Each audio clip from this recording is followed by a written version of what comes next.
Hello and welcome to the channel True Crime Night Tales. This case is very tough and please, if you don't have strong nerves, don't listen to it. It disturbed me a lot. This incident occurred in France. The main character of this story is named Lydia Guado. She was born on November 13th, 1962, in a town called Maison-Alfort in the Val-de-Marne department, which is 9 kilometers from Paris. To begin this story, we need to travel back in time. Lydia's future parents, Raymond Guado and his bride Jacqueline, married in 1956. In the early years of their marriage, they had 2 children, a boy named Bruno and his sister Nadia. At first glance, the newly formed family seemed normal in every way. However, sometime after Nadia's birth, their father Raymond was tried for armed robbery and sentenced to 5 years in prison. While the man was in prison, his wife Jacqueline started a passionate affair with a certain man, which resulted in her becoming pregnant. During one of the allowed visits, Jacqueline informed her husband of this and made it clear that the child was not his. Nevertheless, Raymond reacted understandingly to the information he heard and expressed his willingness to recognize the child, who was born out of his wife's extramarital affair. Soon, a girl was born and baptized Lydia Guado. A few years later, the man was released and almost immediately broke off official relations with his wife Jacqueline, who was left alone with 3 children. Apparently, the woman did not have much love for her offspring, so she decided to give them to a social organization, which soon placed them in a foster family. According to the available data, the children were lucky and ended up in a family that not only loved them as their own, but also gave them everything they needed for a new beginning. Despite Bruno's support, the eldest child always hoped that his biological parents would come for him and his sisters. Moreover, he even gave his sisters hope that this would happen one day. While still in prison, Raymond saw an ad in the dating section of a newspaper from a certain woman named Lucienne and responded to it. Soon, a correspondence began between him and Lucienne. When Raymond was released, he found this woman and married her. Shortly after the marriage, the idea occurred to him that he must get his children back by any means. So one night, the man, armed, broke into the house of the family who had his children. Hearing the noise in the house's first floor, the girls were terrified. Nadia couldn't remember what her father looked like, and Lydia didn't know the man at all. They thought it was none other than an ogre coming to eat them because they hadn't fallen asleep in time. Despite the resistance of the foster family, who threatened to call the police, Raymond managed to take the children from the foster family and put them in his car. There are no indications that this man's actions had legal consequences for him. Perhaps the representatives of the foster family were simply afraid of Raymond and did not report the abduction to the police. After several hours on the road, the man brought his children to his home, where he introduced them to Lucienne and said she was their new mother, meaning they had to obey her.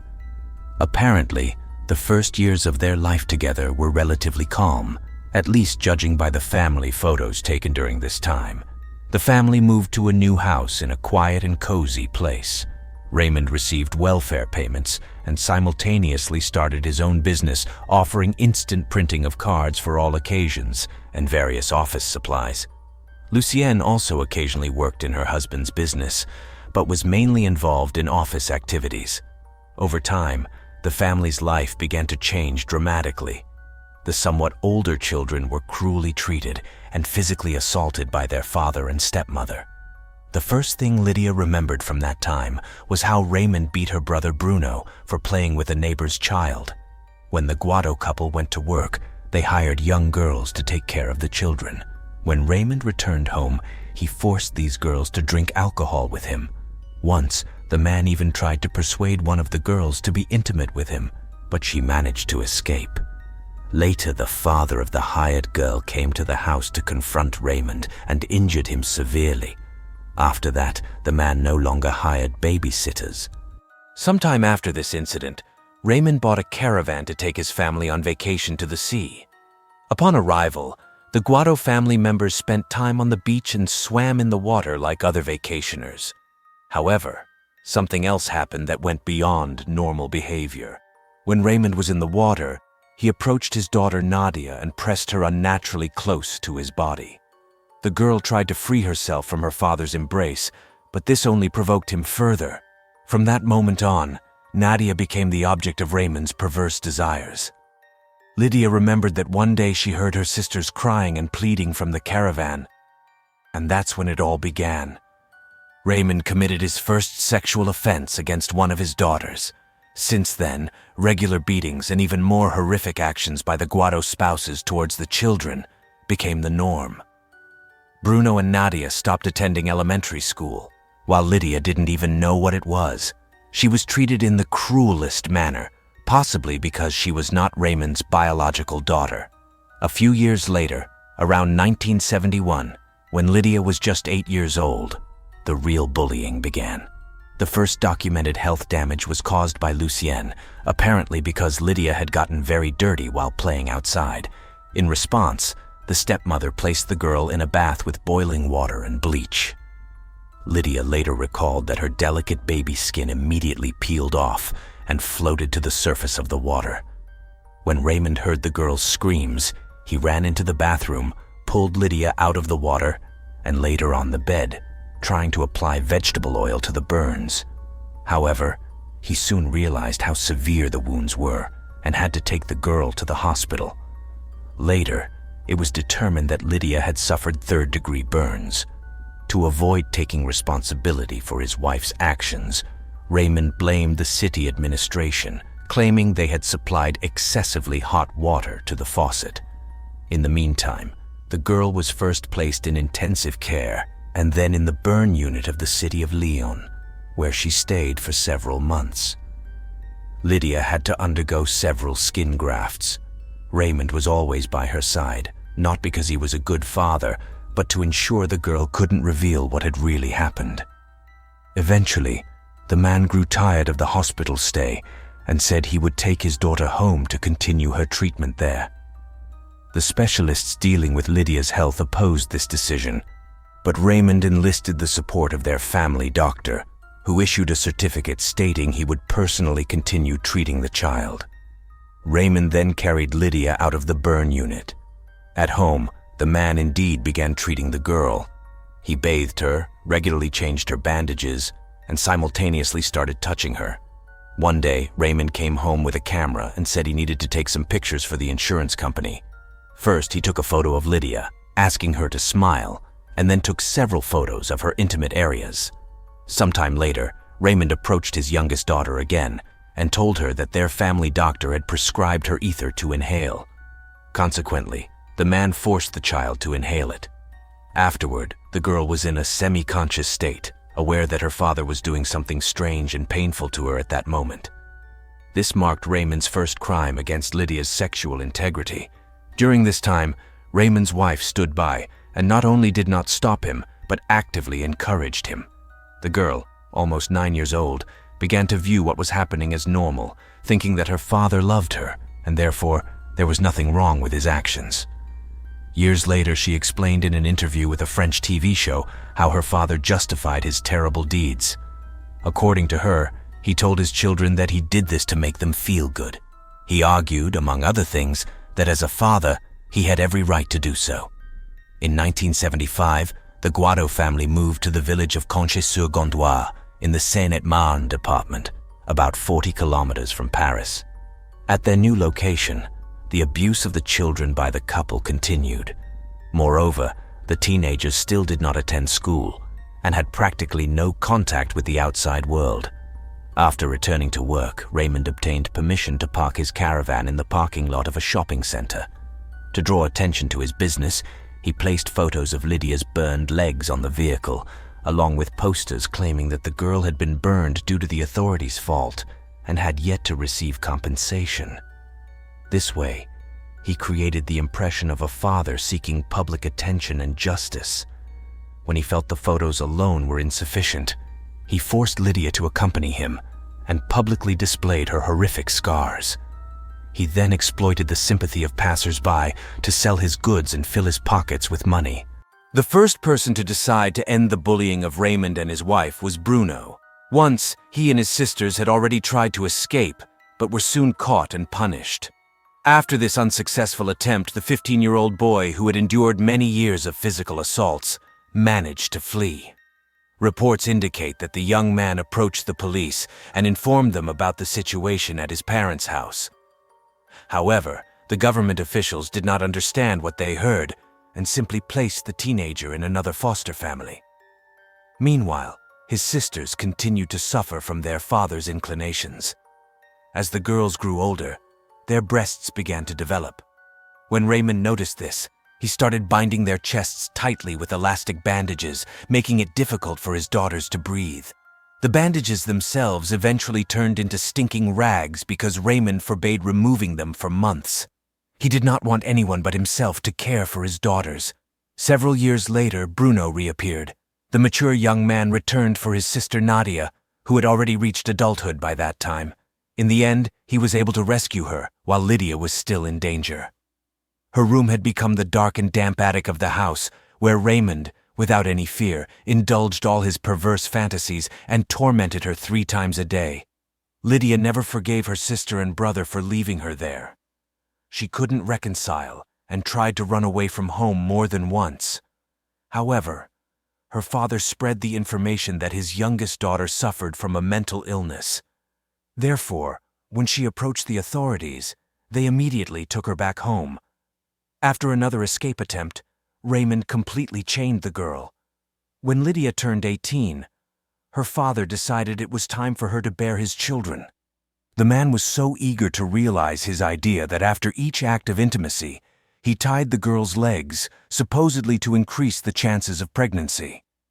At the age of 19, Lydia became pregnant for the first time and spent almost the entire next 9 months on a leash, as the man wanted to prevent possible abortion attempts. Lydia gave birth to her first child on December 8, 1982.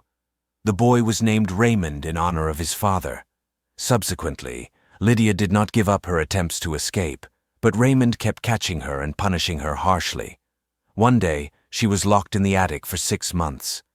During this time, her father and stepmother repeatedly mistreated her, often with improvised means and kitchen utensils. The rats became the girl's only friends. The first child was followed by 5 more children born between 1986 and 1996. Reports indicate that the last child, named Rudy, was not Raymond's son and was conceived during Lydia's next escape attempt.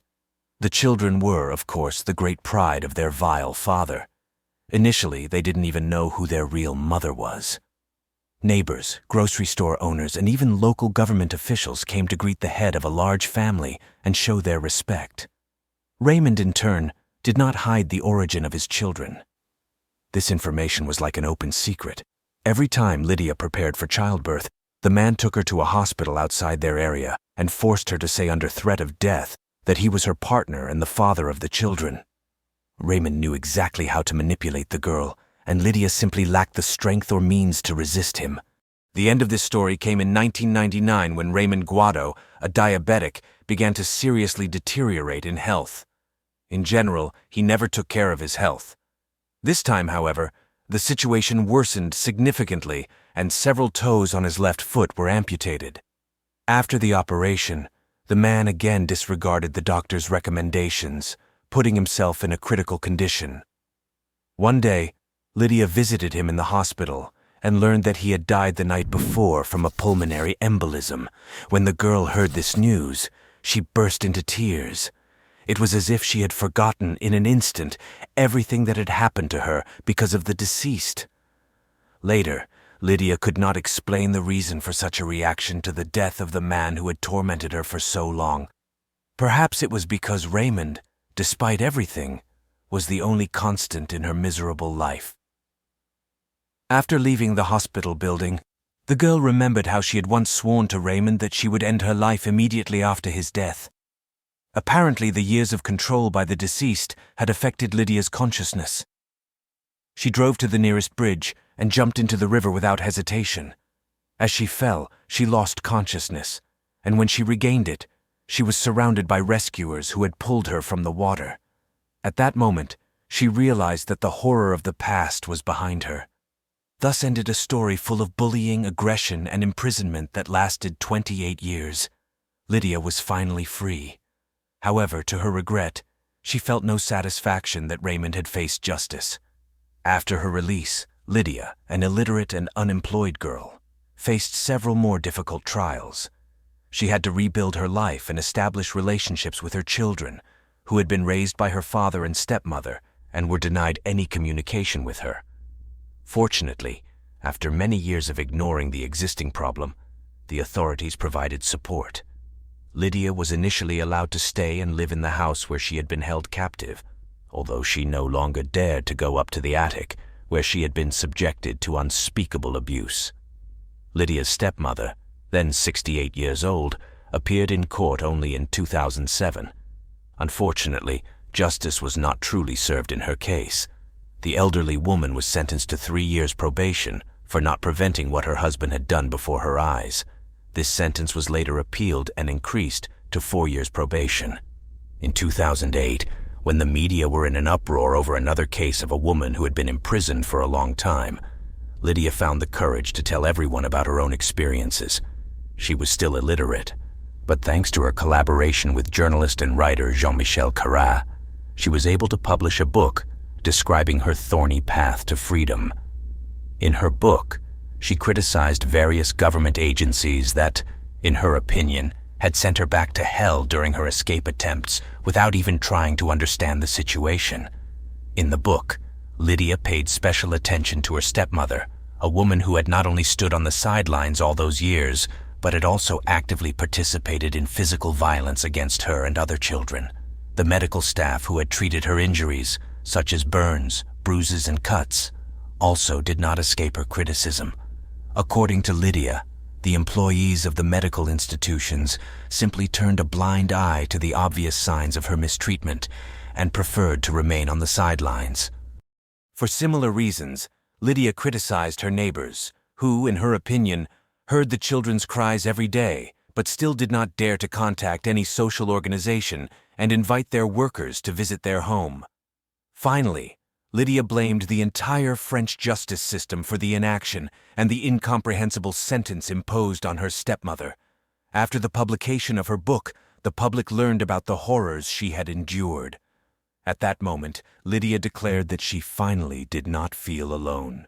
She noted that while writing the material, some people had told her not to talk about what had happened to her, as it was personal. However, she believed that victims of such crimes should talk about everything, because it could save other people. In 2014, a book titled Ordinary Incest by ethnologist Léonore Lecour, a researcher at the National Center for Scientific Research in France, one of the world's most prestigious institutions, was published. In this publication, the author discussed Lydia's case, based on a year-long ethnographic study conducted in the town of Carlon, where the main events took place. Léonore tried to understand why none of the residents condemned Raymond's actions or reported the bullying to the authorities. Perhaps the answer to this question was hidden in a sentence spoken by one of the interviewed residents. When asked by the book's author, this man replied that, in his opinion, what happens behind the doors of a house should stay there. Sometime after gaining her freedom, Lydia met a man named Sylvain Skerla. Sylvain was apparently the man who came into her life to heal her soul from deep pain. Shortly after they met, the couple married and had 2 children. Lydia said she found hope in her husband. After meeting the love of her life, she gave several more interviews to the media and participated in the creation of several documentaries about her story. She still lives with indelible memories of her captivity, and the scars on her body constantly remind her of it. At the end of the 2000s, Lydia, with the support of a lawyer, turned to the Justice Commission to receive payments that victims of certain crimes are entitled to. In her appeal, she claimed that in addition to the torture and abuse by her guardians, she was also denied the opportunity for education, which undoubtedly made it difficult for her to find work. Moreover, she was not even registered with Social Security, since she still couldn't write and therefore couldn't fill out the necessary forms herself. The appeal also stated that due to the burns she had suffered in her youth, she had a certain degree of disability. On December 30th, 2022, a bartender at the Palomina bar in La Guajira, Colombia, caught the attention of the patrons. Despite having a long beard and wearing a hat that partially covered his face, everyone immediately recognized him as the man whose pictures had been seen everywhere recently. This bartender seemed completely calm and hardly looked like a dangerous criminal. The police had been searching for this man for 3 months, reviewing hours of video footage and receiving tips from numerous witnesses. The search spanned 2,234 kilometers, or 150 hours of driving time across 15 cities, with witness statements gathered from Ecuador, Spain, and Mexico. The police conducted 28 interrogations with about 10 people contributing to the man's capture. After so much effort, the police could hardly believe they had finally found and would soon arrest the murderer of young Maria Belen. Would they be able to catch and imprison the feared criminal? Or would he escape again, leaving the crime unsolved? Maria Belen Bernal was born on March 14, 1988, in Quito, Ecuador. From a young age, she was passionate about law and known for always fighting for the justice of others. This passion led her to study law at the Central University, and being an excellent and very curious student, she soon earned her master's in procedural law from the Simon Bolivar University of Ana, and her master's in oral procedures from the Western California Law School. While studying, Maria worked as an administrative assistant at the Attorney General's office. Besides her studies and work, she had a small son named Isaac, whom her mother Elizabeth helped raise. All the while, Maria also cared for her cancer-stricken grandmother. All this shows Maria as an incredibly strong and determined woman. Her neighbors described her as very kind and generous, often providing legal assistance for free, for which she was highly respected. In 2017, Maria Belen married Police Lieutenant Herman Cesares.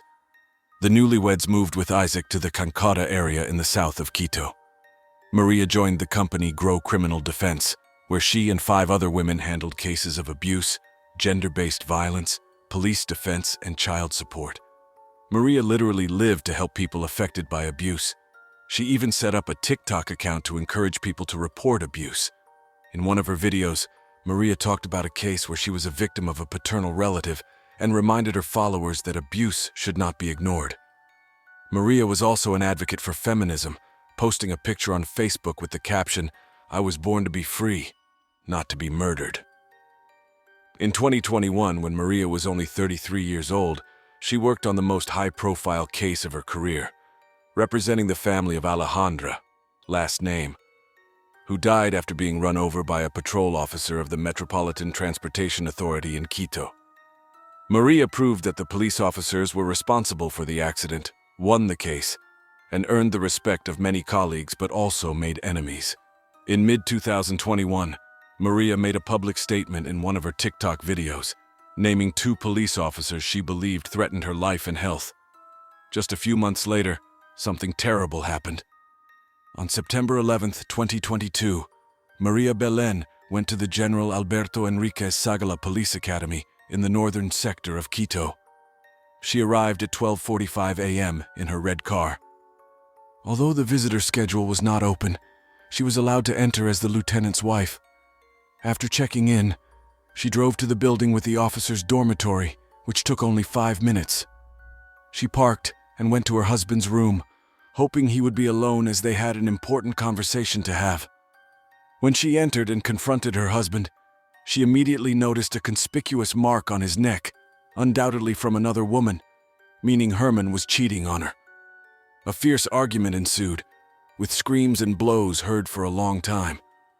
One of the nearby cadets became suspicious and decided to report everything to the police chief, only to receive a sharp response that it was better not to interfere in the couple's dispute. Eventually it became quiet, and everyone thought the argument was over. However, Maria's departure from the building was not registered, and no one heard from her again. On Monday, September 13th, Herman went to the National Police Directorate for the investigation of deaths, disappearances, kidnappings, and extortion to report his wife's disappearance, as no one in the family had heard from her for 2 days. General Alan Luna, the head of the police logistics department, took over the case and asked Herman to leave, assuring him that everything would be done to find the missing woman. The next day, investigators paid an unexpected visit to Herman at the police academy, asking for permission to search his room. This angered the man, and he refused the search, but he soon agreed to cooperate and appeared at the prosecutor's office to describe the day he last saw his wife. Herman Cesares said that after a tense argument, they got into Maria's car together, but argued again on the way home, and Maria got out of the car on Simon Boulevard Avenue to take a taxi. At the end of his statement, the man arrogantly expressed hope that the police would believe his wife had disappeared. Herman finished his statement at 2:40 p.m. and did not leave the police station until 2:45 a.m. The police officers had no reason to detain him, but felt something was amiss. They checked his statements and placed Cesares under surveillance before releasing him. Immediately afterward, Herman met his parents and sister outside the prosecutor's office, got on his BMW motorcycle, and disappeared into the night. Early in the morning, police visited Cesares' sister and reported they had received a search warrant and had begun the search. They found nothing incriminating except that the motorcycle Herman had ridden a few hours earlier was missing from the garage. This allowed the police to set up surveillance on the man, but it was too late as the husband and main suspect in Maria Bellin's disappearance had gone into hiding. Due to Cesares' actions, the police immediately removed the names of the officers Maria had mentioned in her TikTok video from the list of suspects. Everything seemed to point to Cesares' guilt, so the investigators focused on proving this theory. They interviewed cadets who were in the building when Maria Bellin disappeared, and one revealed that the woman had not been invited to the party that evening. After suddenly appearing at her husband's door at night, they locked themselves in, and screams and blows were heard for a long time. An hour later, witnesses saw Herman Cesares leaving the room with a bundle of blankets. Other witnesses said they saw the man loading the bundle into his wife's car and driving off in an unknown direction. Police reports also indicated that the man left the building through the back door, not the front. The whole situation was very suspicious and needed to be investigated. Furthermore, there was information that between 4:30 and 5 a.m., a few hours after the argument, more screams were heard from Herman's room, this time of an intimate nature. Based on witness statements, the police obtained a search warrant for the lieutenant's room. The search revealed empty beer bottles, bloodstains on the mattress, and strange handprints on the wall.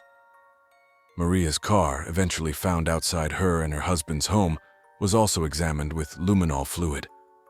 The analysis revealed that the entire car was smeared with blood, and the blood was sent for DNA testing and compared to Maria's mother's DNA. Unfortunately, the result was positive, leaving no doubt that Maria was dead. General Major of the National Police, Fausto Salinas, ordered Herman Cesares' dismissal from the police force, while the Minister of the Interior and the Police Academy's administration filed a complaint to involve him in the investigation and ensure Herman received the harshest punishment. Shortly after, a search warrant and arrest warrant for Herman as a suspect in his wife's disappearance were officially issued. His picture was broadcast nationwide in all news programs alongside photos of Bellin, asking the public to contact the police if they knew anything about the girl's whereabouts. Maria's mother, Elizabeth, refused to believe her daughter was dead until the body was found. So she led the search and scoured the area where Maria was last seen. Elizabeth gained the support of several community organizations and together advocated for a better search for the missing person to speed up the process and finally find out what had happened. Maria's son Isaac was not left out either. The teenager set up a Twitter account to ask for help finding his mother, stating that his stepfather was the last person to see her alive and that the police would offer a $20,000 reward for information leading to his capture. In his post, Isaac wrote clear words directly addressed to Herman, promising the man they would find him. Several days of intensive searching brought results, and on September 21st, an event occurred that changed everything. Maria Bellin's body was found only 10 minutes from the police academy in a ravine on the hill of San Castilla. Maria was identified by the clothing she wore on the day of her disappearance and her tattoos. The forensic examination revealed the cause of death was asphyxiation. Maria had been strangled with a belt. Additionally, she suffered severe head injuries, with a large hematoma on the right side of her face, ear, and back of her head, and another hematoma on the other side under her hair that led to brain bleeding. However, there were no other serious injuries on her body, neither in the chest, abdomen, pelvis, back, or arms. This fact contradicted the witnesses' statements that Herman had wrapped his wife's body in a blanket and dragged it to the car. The man was unable to carry her the entire way, and if he had dragged her over the ground, more injuries would have been found on her body. Investigators suspected the girl's body was most likely dragged by two people holding her arms and legs to avoid further injuries. It was also noteworthy that although the body was discovered several days after her disappearance, it showed little decomposition and did not have the characteristic strong odor. It appeared that the body had been buried on San Castilla Hill shortly before its discovery. This reinforced the certainty that Herman did not act alone, as the man would not have been able to hide the body for so long by himself. Investigators suspected he had help from someone at the police academy. The first suspect was Cadet Jocelyn Sanchez, who was in the next room when the fight between Maria and Herman broke out. The prosecutor's office immediately issued an arrest warrant for her, and the woman did not hesitate to share her version of the events of that terrible night. On Saturday, September 10th, Jocelyn attended a party organized by her colleagues. There she met a completely drunk Herman, who flirted extensively with her, making her uncomfortable. Jocelyn could not reject him as he held a higher position, and she feared he would retaliate if she turned him down. At some point, the lieutenant asked her to accompany him to his room, and she obeyed as if it were an order. In his room, Herman received a call that his wife had come to see him and that he should talk to her, as she was very angry. Jocelyn stayed in her room, swearing she never saw Maria Bellin. She claimed she had not slept for 21 hours due to her security duties and fell into a deep sleep, not hearing the fight noises or Maria's cries for help. If she had witnessed the crime, she said she would have intervened for the victim, not as a police officer, but as a woman. Later, however, more compromising evidence was found against Jocelyn. Her lawyer handed investigators a video recording where the girl confessed to having had intercourse with Herman in the early morning hours after Maria's disappearance. After this revelation, Jocelyn tried to justify herself, claiming the confession was illegally recorded and her words were edited. She also filed a complaint against her lawyer, demanding his disbarment for violating a confidentiality agreement. It turned out that the video was not the only evidence that Jocelyn knew about the crime.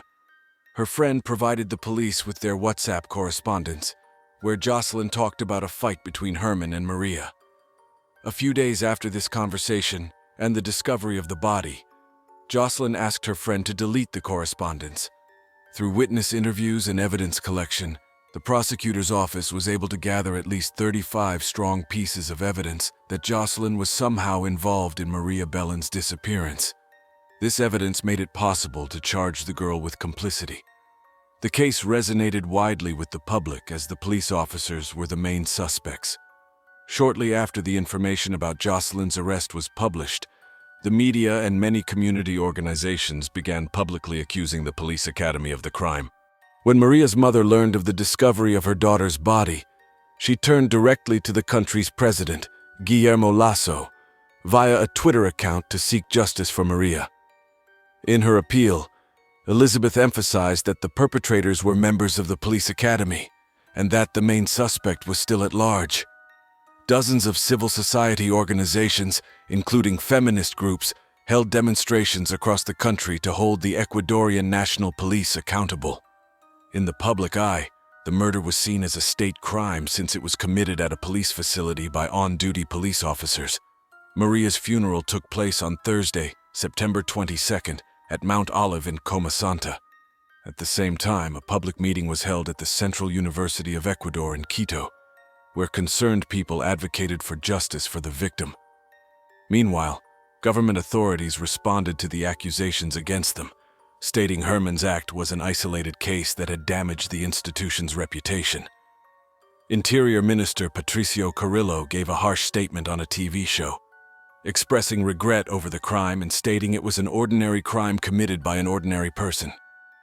This statement caused great public outrage, shaking the foundations of the government system.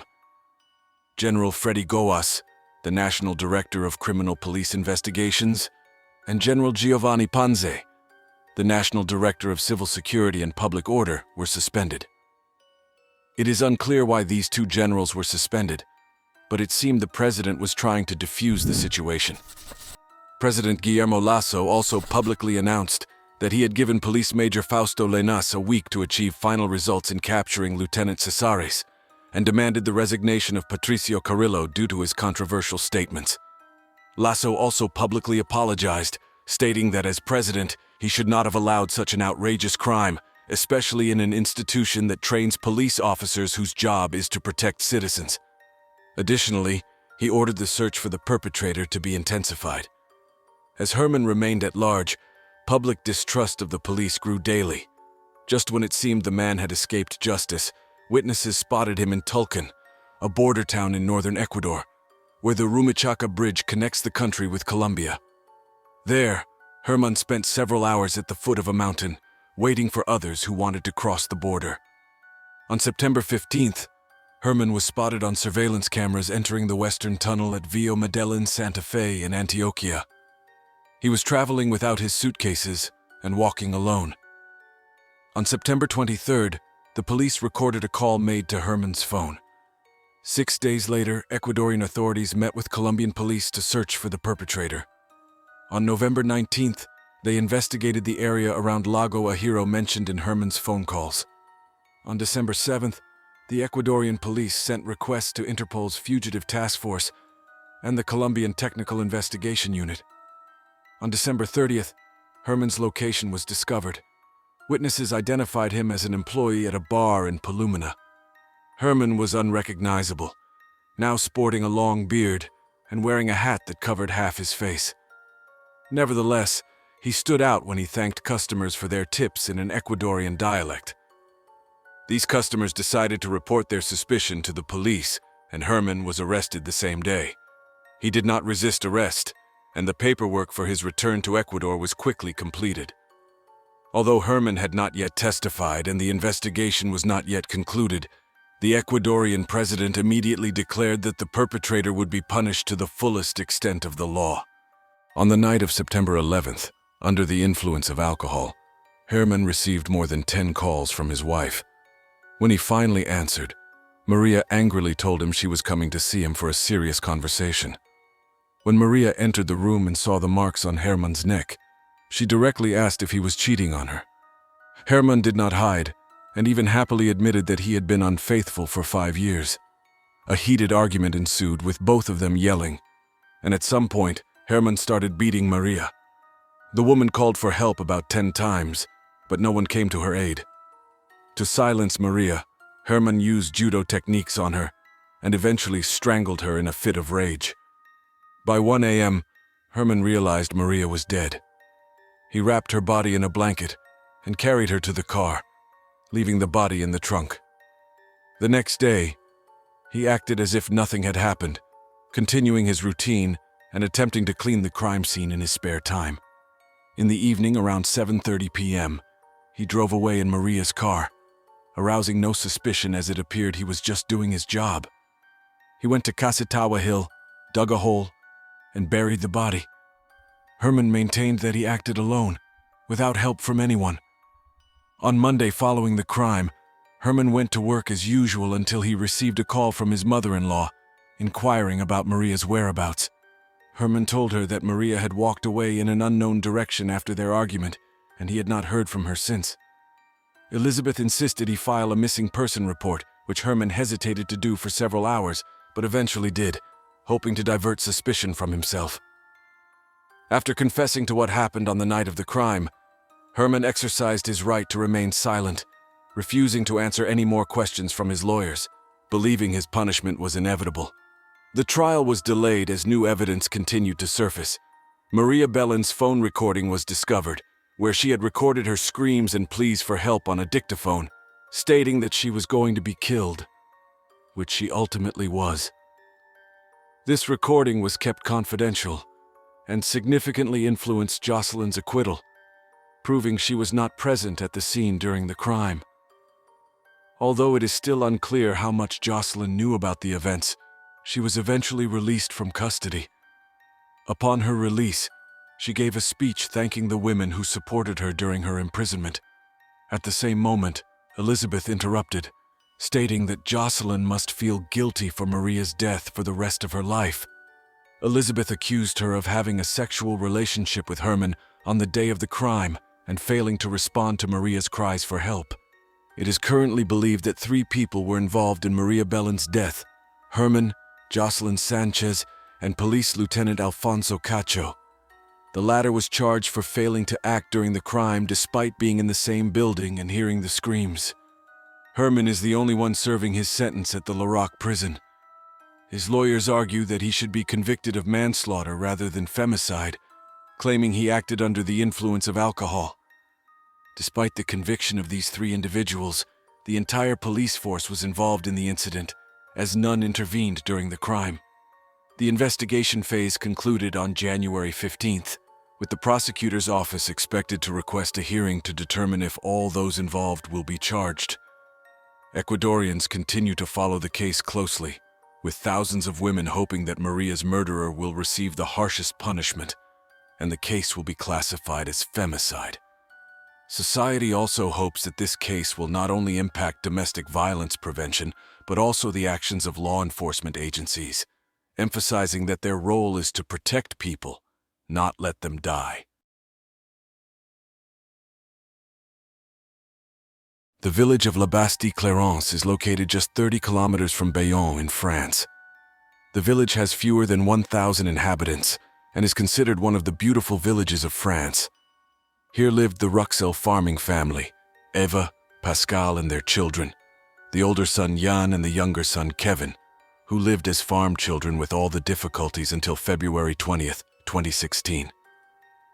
On this day, everything changed when the younger son of the family informed the emergency service that something terrible had happened. A double murder had taken place in the farmhouse.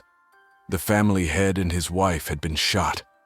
The main suspects began to accuse each other, so the police had to uncover an entire web of lies during their investigation in La Bastille-Clarence.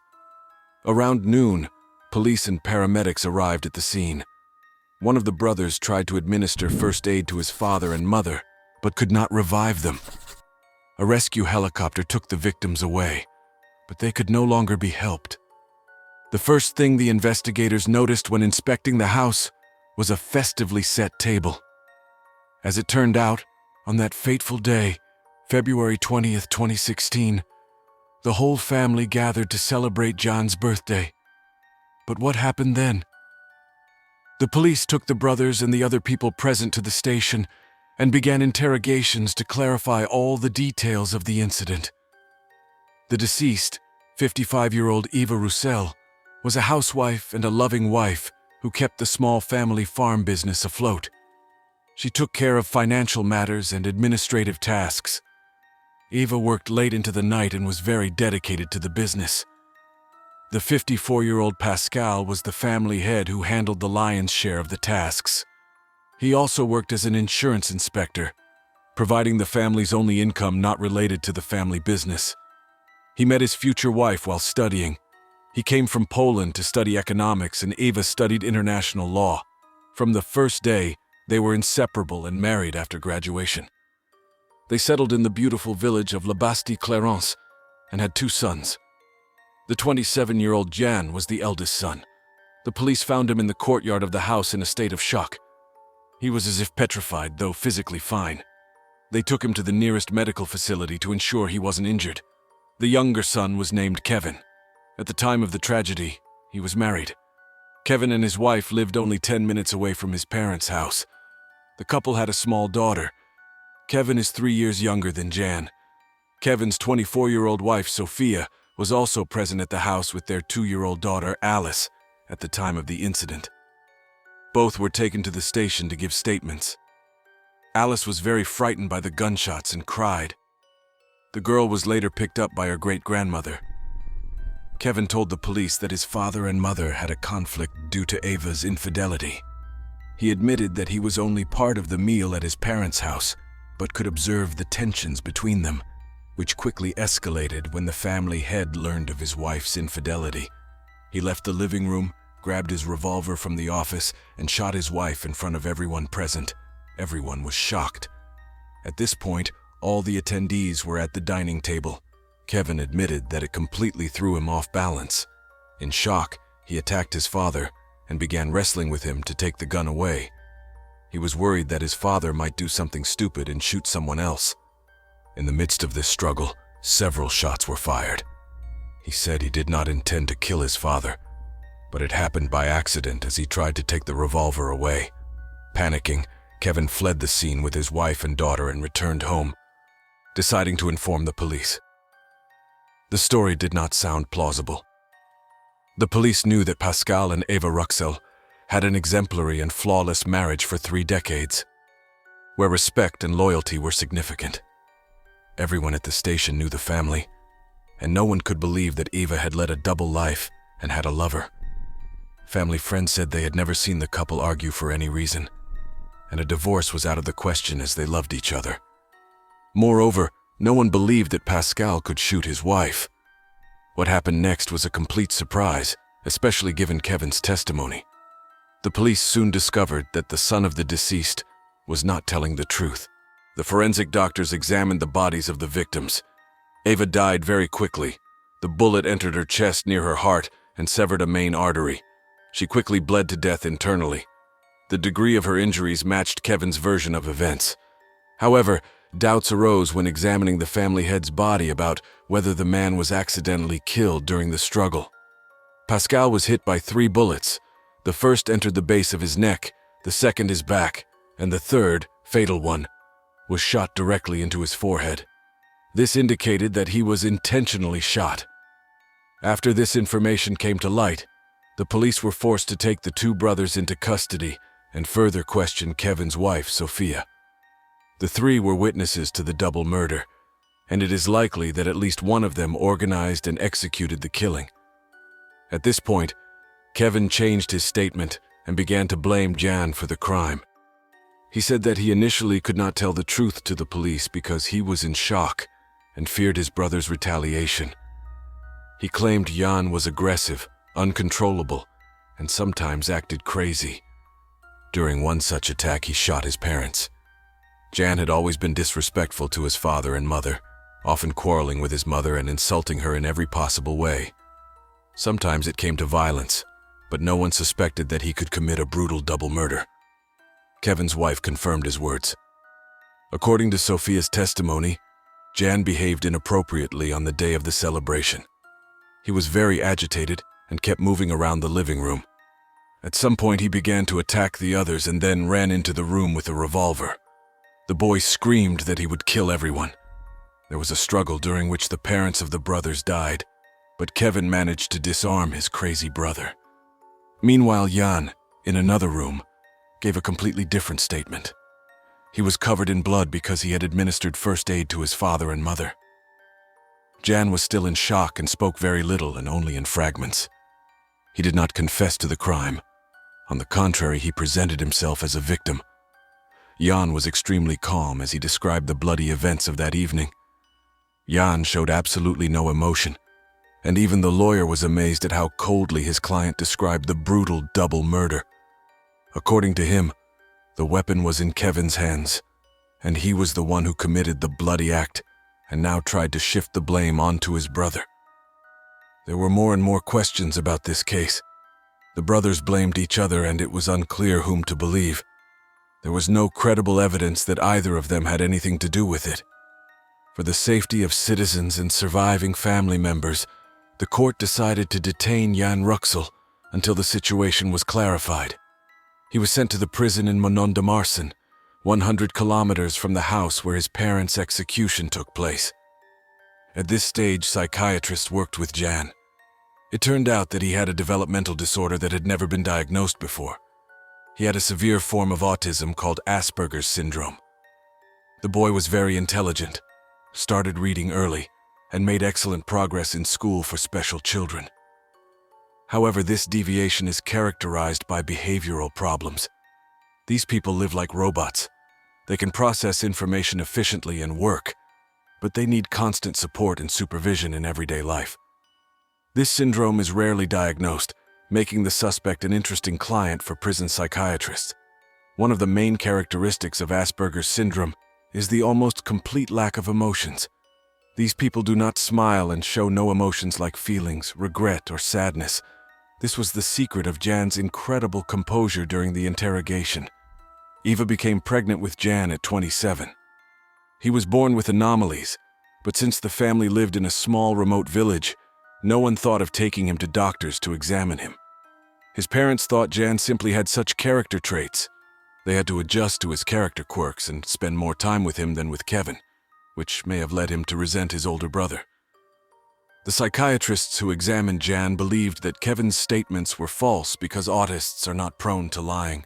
They are also not prone to aggression and cruelty. Jan was a pleasant young man who never showed aggression towards his parents or anyone else. Friends and acquaintances of the family claimed he was always calm and got along well with his father and mother.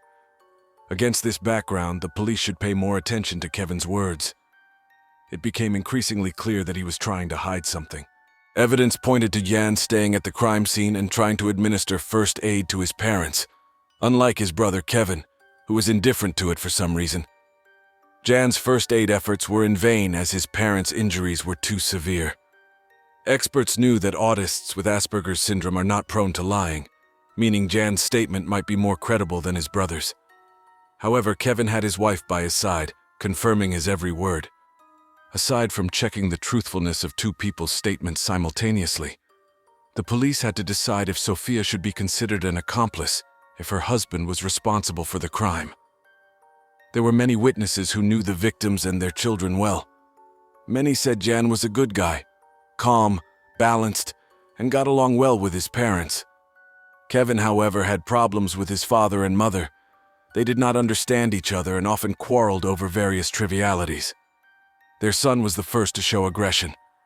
The police began to examine Kevin and his wife Sophia's life closely. Sophia Potnorschu met Kevin in 2011 on an online platform. She was 18 at the time, and he was a few months older. He was impressed by her beauty and intelligence. Sophia came from a small village in Topa, Kazakhstan, with a population of fewer than 10,000. They kept in touch, and after only 6 months, Kevin invited her to France, and she came. Their romantic relationship developed very quickly. They married 2 weeks after meeting in person, though they hardly knew each other. They practically had no means to support themselves. Kevin was just getting started and trying to find a job. Sophia also had no stable job, so Kevin's parents supported them. Even the wedding of the newlyweds was financed by his parents. Eva exerted some pressure on Kevin, especially since her son was quite lazy. This did not change after the wedding. The family's situation became increasingly tense as the young couple depended on Kevin's parents. Shortly before the tragedy, the parents decided to push their son out of the nest to live independently, as he had already married and started a family. He was healthy, unlike Jan, and could work, just like Sophia, but neither showed any desire to work or try to find a job. This is why the family head refused to support Kevin and Sophia with his money shortly before the tragedy. They tried to make them move out, find a job, and become independent. As the investigation revealed, Pascal's parents decided to support Eva, their 2 sons, their daughter-in-law, and their little granddaughter financially. Pascal himself arranged a rental apartment in Asparan for them, paid the rent, and covered food and other expenses.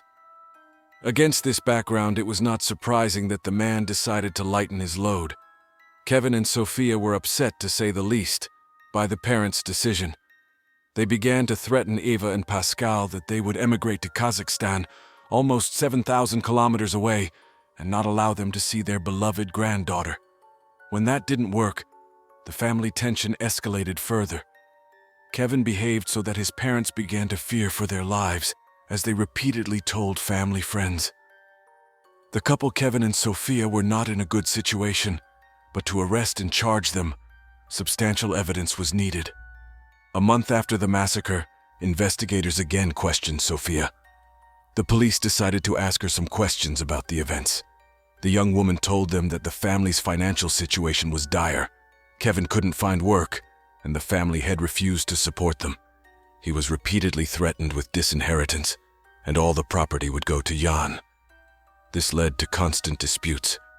She admitted that they had a warm relationship with the deceased Eva, who continued to support them despite everything. But the family head was not so friendly towards them. Sophia's words confused the investigation even more. The police couldn't find solid ground in these conflicting statements, so the search for evidence continued. A search of Kevin and his wife's apartment found a crumpled piece of paper in one of Kevin's clothes pockets. It detailed the crime step by step. It became clear that the younger brother planned to kill his parents and older brother. Finally, investigators found crucial evidence. Kevin was arrested and taken into custody based on this evidence. Law enforcement believed Jan was likely to face the same fate as his parents, but he was apparently lucky to be alive. Kevin intended to kill anyone with access to the family's fortune, the only rival heir. This would allow him to take over his parents' entire fortune.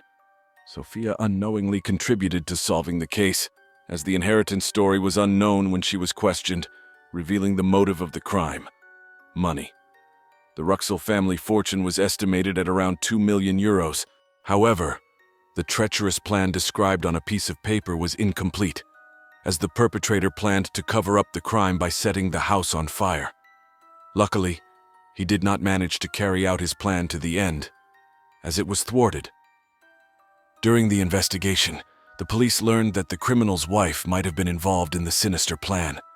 On April 1, 2016, Sophia Ruxel was arrested and charged with aiding and abetting the double murder.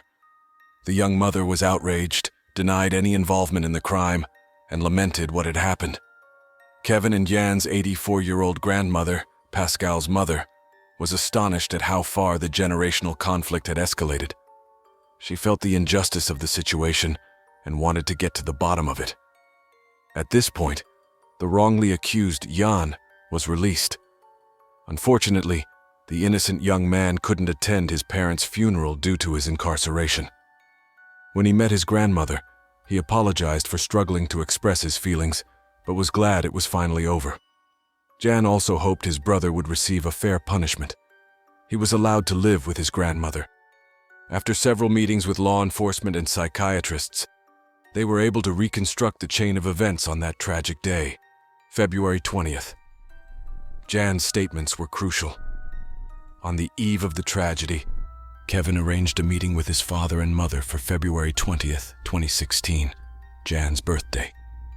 Kevin, the second brother, suggested the family gather to reconcile and discuss what had happened between them.